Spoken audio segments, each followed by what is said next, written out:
What's up everybody, it's me Zombie, and today I'm going to show you how I did my Zabrak makeup for my Jedi costume. I'm starting off with a concealed and foundationed face. For the dark circles under my eyes from the weeks of Con Crunch, I am using some NYX Under Eye Concealer, and it cancels out all the dark circles pretty well. To set my face, I'm using some Tarte translucent powder all over my face, and I'm pretty generous with it.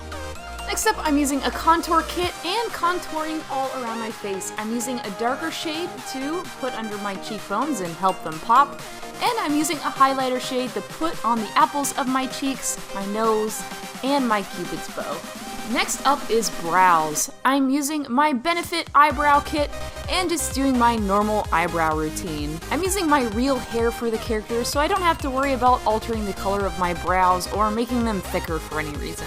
I'm using a makeup palette from a drugstore that has a series of multiple natural brownie neutral colors, and I'm going to be creating a smoky eye.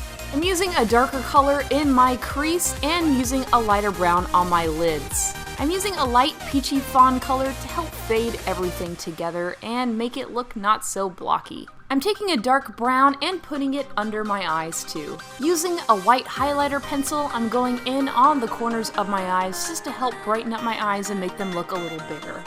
Next up is the fun part. I'm going to be using a copper concealer, and I'm going to be putting in all of those little Zabrak tattoo designs all over my face. For my reference picture, I'm just using a picture of myself from when I put on my tattoos for the last time. But before then, I just looked up Zabrak on Google and looked at some of the tattoos that they have on their face and just kind of took inspiration from that. The main thing is to make sure that everything looks symmetrical. And luckily, this copper foundation color is almost the same color as my brows, so it really blends in everything pretty nicely. I really took my time here. This was definitely the longest part of getting into the costume. I just had to make sure that everything was as perfect as I could possibly make it, and there's a lot to all of these little tattoos. So just standing back, making sure everything looks symmetrical before moving on was really important. If you smudge a little part of your makeup on accident, that's okay. You can just use a wet Q-tip and kind of clean up the lines and areas around it. You can always correct with your concealer and an edged brush too to clean up some of the lines.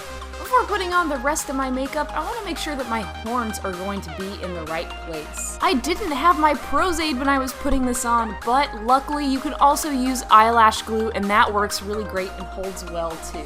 I made these little horns out of Worbla and then painted them and filled the center of them with some cotton so they would stick to my head when I applied the Pros-Aide / eyebrow glue to them. If you want to see how I made these horns, I'm going to link a video right down below that you can check out. And after my horns are applied, I get to finish up the makeup around the horns. After my tattoos were all applied, I put on some mascara and then applied some false lashes. I'm going in with my liquid eyeliner and outlining the under and over of my eyes and creating a winged eyeliner look. For the lips, I'm going with a matte lipstick in a muted pink. After I'm satisfied with how my makeup is looking, I'm going to be using Urban Decay's setting spray in All Nighter to set my face. This just helps the makeup stay in place all day and making sure that those tattoos don't move around.